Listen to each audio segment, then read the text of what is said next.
Welcome to Eli Goldsmith's Inspired Flow. We have a new Jewish year and a new reading of the Torah we just went through, already starting with Bereshit, the beginning, Genesis.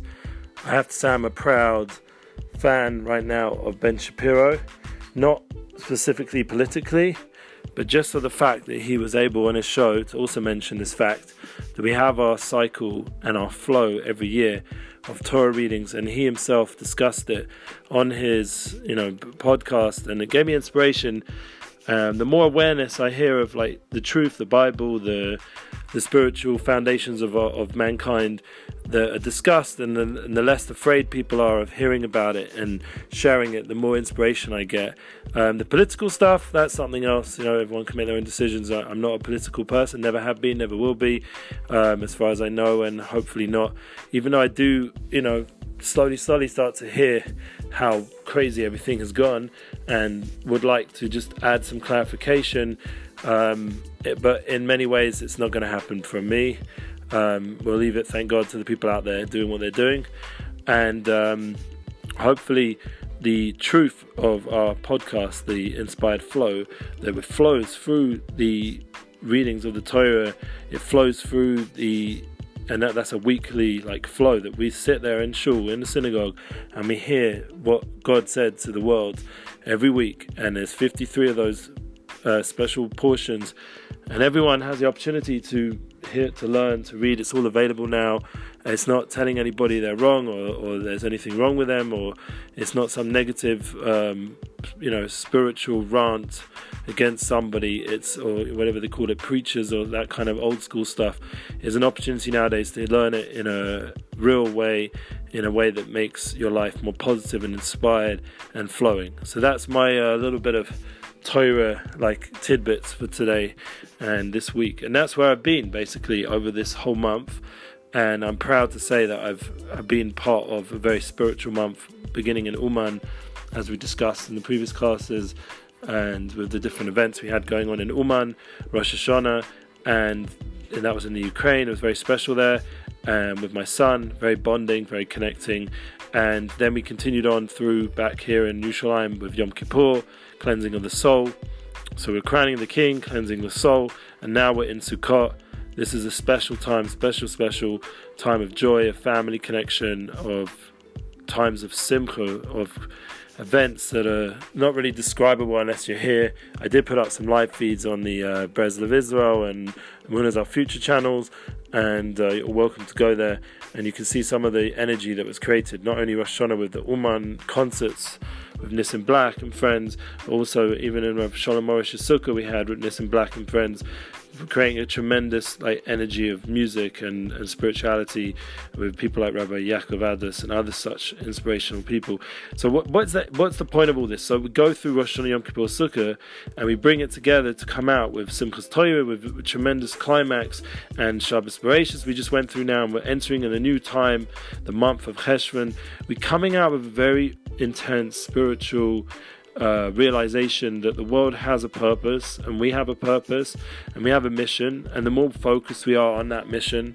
I met someone who's involved with a lot of musical people and a lot of organizations, and it was an interesting person, Israel Schechter. Was an interesting guy to meet, and he's from, I think, Toronto. We're going to be there next week.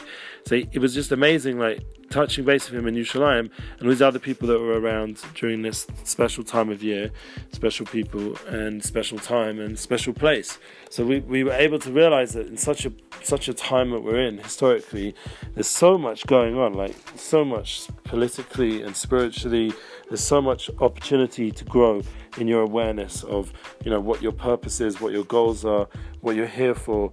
And all of us have ability right now to really home in on that and not neglect this opportunity that we all have in front of us right now to really involve ourselves in this flow that exists in the world of awareness, of truth, of relationships that are meaningful, and not to get sidetracked by all the noise online and all the noise politically and all the disunity and things that are going on in the wrong direction, to really keep ourselves focused on the larger picture of mankind and our own personal mission and role.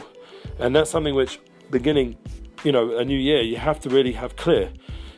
people are, in the non-Jewish world are getting ready for 2020. Very, very important to clarify what is your purpose. And thank God the podcast world, there's lots of these awarenesses and understandings, and not just like floaty boaty stuff. Like you got to really like get strategies and real things that make changes. Like one of the things I'm taking on myself, and please God it will come through on the podcast, is to be more warm, like to just be more loving, to really connect with people and like give that quality connection. And I really need to work on it, because I feel like becoming more public. Like I'm going on this tour, I'm going to be around thousands of people beginning on the 3rd of November in Toronto, and moving into Miami, and then further down to Mexico City, and then back up to New York. During these almost 3-week tour, and there was even mention of LA, but we'll have to see. This whole 3-week tour, we have to encounter thousands of people who are all looking for truth and spirituality and increase in their emunah. Emunah is like, that intrinsic belief of godliness, and godliness within, godliness without, and that flow that we're talking about, unity flow, unified flow, this in creation, this oneness that binds us all, this overall like connecting force that binds the whole of creation together in the ultimate unity that we'll see manifest soon.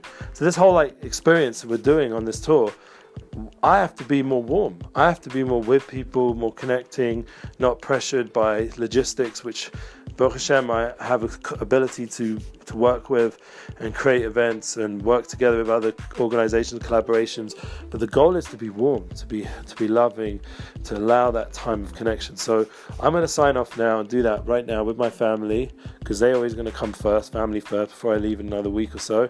And I just want everybody like who's tuning in to share your, what is your collaboration, what's your unity flow, what are you taking on for this new year, in the Jewish year and coming up to 2020, what you're going to do. It's not just about who you're voting for and all that stuff. It's about who are you becoming as a person. It's not about Happy New Year. It's about happy you. Like, are you more happy? Are you more connected? As Gedalia Fenster wisely said. So really, we all have to, really go on this journey together. And, anyone can check me out online and what I'm trying to do and how I'm trying to transform myself. I mean, that was just one idea, the warmth that I'm working on. I mean, we've spoken about gratitude, that's another one. But there's certain things like just being warm, being kind, being open-hearted to God, open-hearted to my fellow man, open-hearted to spirituality, to truth, to reality, to true reality, not to just whatever. Like, life is meaningful, life is purposeful, and there's a flow. Share your unified flow. Have a wonderful, wonderful week and a great new year. All the best. Looking forward to hearing from you all.